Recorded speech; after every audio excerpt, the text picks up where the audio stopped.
You were in an accident, and instead of sticking around, the other driver disappeared. They just drove off. What do you do now? Why did this even happen? On this week's Monday Morning Lawyer, we're going to dig in.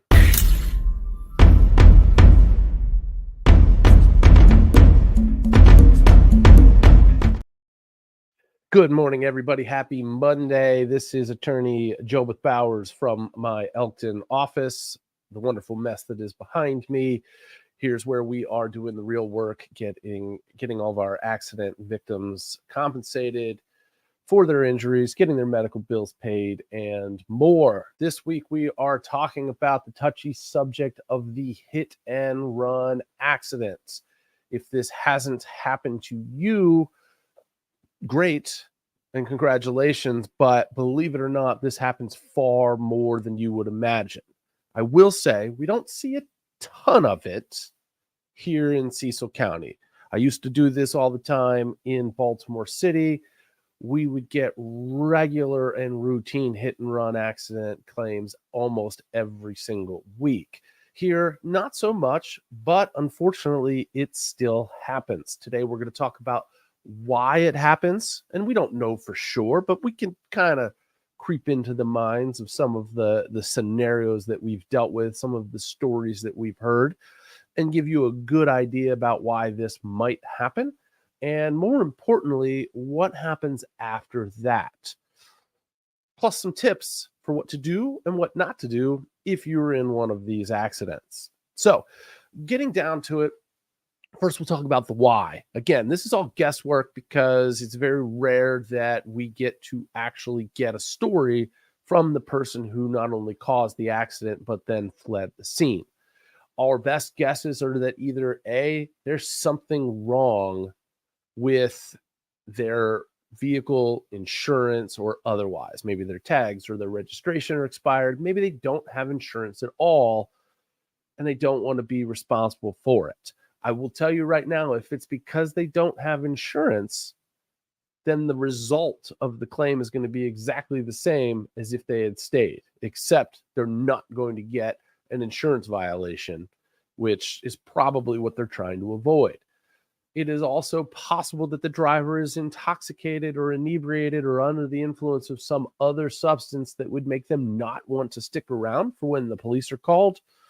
And finally, along that same kind of tangent, maybe they've got a warrant. You never know what somebody's got going on. And, a lot of times people, whether they have a warrant, whether they're drunk or under the influence or just have an insurance situation, some people are just scared and don't know what to do. So then they take off. Don't ever do this, by the way, if you cause an accident, because especially these days where there are cameras everywhere. Cars have front and rear dash cameras, which means more and more of your information is being captured. There are ring cameras everywhere in every residential neighborhood and myriads of other places. So if you do cause an accident, don't do a hit and run, because if people track you down, the ramifications are going to be even worse. But what do you do if you are injured and you were the victim of a hit and run? There's a couple of things to do, and more importantly, I want to start with the things not to do. And this is one that we see way too much. People trying to chase after the person who caused this accident. Don't do it. Try to get whatever photos you possibly can. I know people are leaving right away. I would recommend, because we see this in a bunch of different ways. Sometimes, boom, accident happens, the other driver just flees. Okay, you're probably not going to have much time to do anything in that scenario. But sometimes we've seen situations, we've heard these stories, we didn't actually see it, where the accident happens, our client gets out of the car, the other person, they meet up, and it's like, hey, let me go get my insurance information, and then boom, they take off. They get the other person out of the car. I think that, maybe they're thinking that, hey, if I can get a head start on them, I can get out of here. The first thing that you want to do if you are in an accident, even before it might become a hit and run, is start taking pictures of everything, especially the license plate of the other vehicle. You should always be taking photos of the vehicles, the position that they're in when they're stopped on the road before anybody moves any vehicles. Start taking pictures and then call the police. You want to call the police, you want to get as accurate of a description of the other vehicle as possible. Again, like I said, most of the time, especially here in Cecil County, we don't deal with these hit and runs a lot.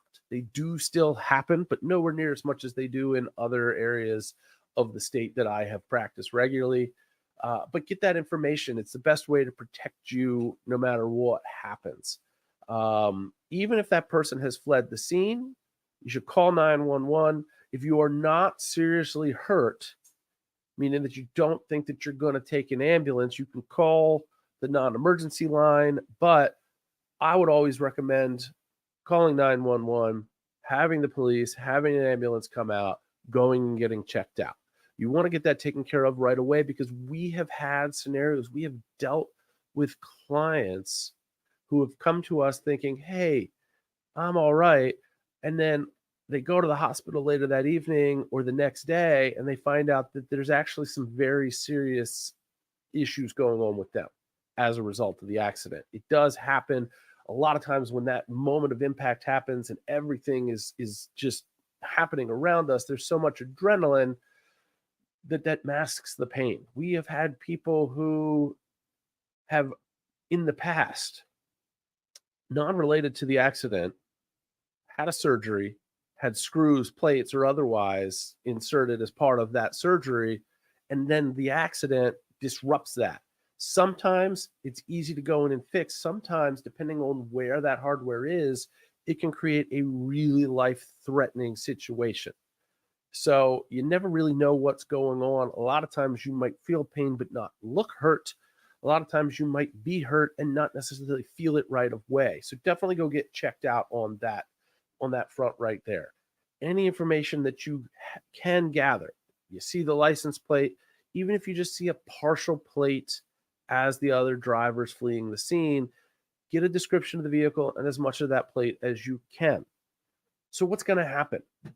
Now we have maybe no idea who did this. Again, keep in mind, more and more there are cameras everywhere. If you have the ability to get a nice front and rear dash cam, those rear ones go usually on the license plate in the back.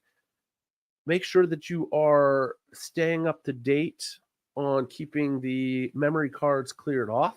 That way, a lot of cars, these, especially like some of the newer high-tech vehicles, a lot of the Teslas have this built in, the camera system. If there is a flash drive or an SD card, just make sure that you are regularly and routinely monitoring the data storage on that. Some of them, when they're full, they won't record anymore. Some of them, when they're full, they start kicking off the old stuff. It's important to know which kind you have so that you're not stuck when a situation happens and your cameras aren't recording.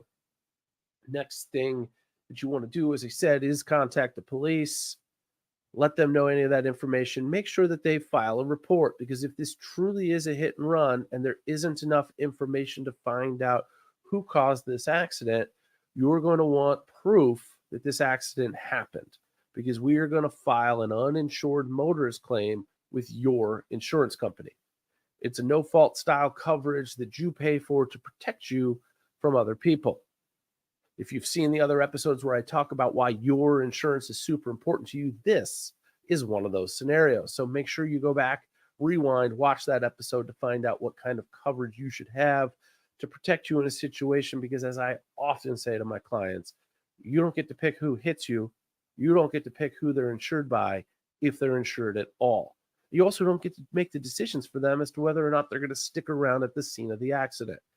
If they flee, if there's no way to track down who they were and who their vehicle is insured by, you're likely going to end up in this scenario. So how does it work? What happens? Well, as far as the claim handling is concerned and what we do in our office, we treat it as if there's an at-fault driver on the other side. Your insurance company opens up this uninsured motorist claim, and they step into the role that the other driver's insurance company would have played. This is another reason why having good insurance is important, and I'm happy personally, not publicly, to have a conversation with you. If you are desiring to do so, shoot me an email, give me a call, whichever one works best for you. I'll tell you which insurance companies you want to be insured by if you're in an accident, whether or not you're at fault for the accident, whether or not it's potentially an uninsured or an underinsured motorist situation. Some insurance companies are better to deal with than others on all fronts. It's not just about insurance rates, it's about the service that you get on the back end. I'll also let you know some of the insurance companies that I would never want to be insured by. And this goes both ways. This is also for if you cause an accident, what's the likelihood that the insurance company that insures you is going to pay this claim in good faith and prevent you from being sued, or be somebody that is constantly in the target for a firm like us to file a lawsuit against. The insurance company matters, and believe it or not, it actually makes a difference. When it comes to the damage to your vehicle, this is a question we get all the time on those hit and run situations when they are dealt with as an uninsured motorist claim, regardless of what property damage deductible you have on your policy. The deductible, when this is accepted as an uninsured motorist claim, will automatically become $250. You will have to pay that deductible.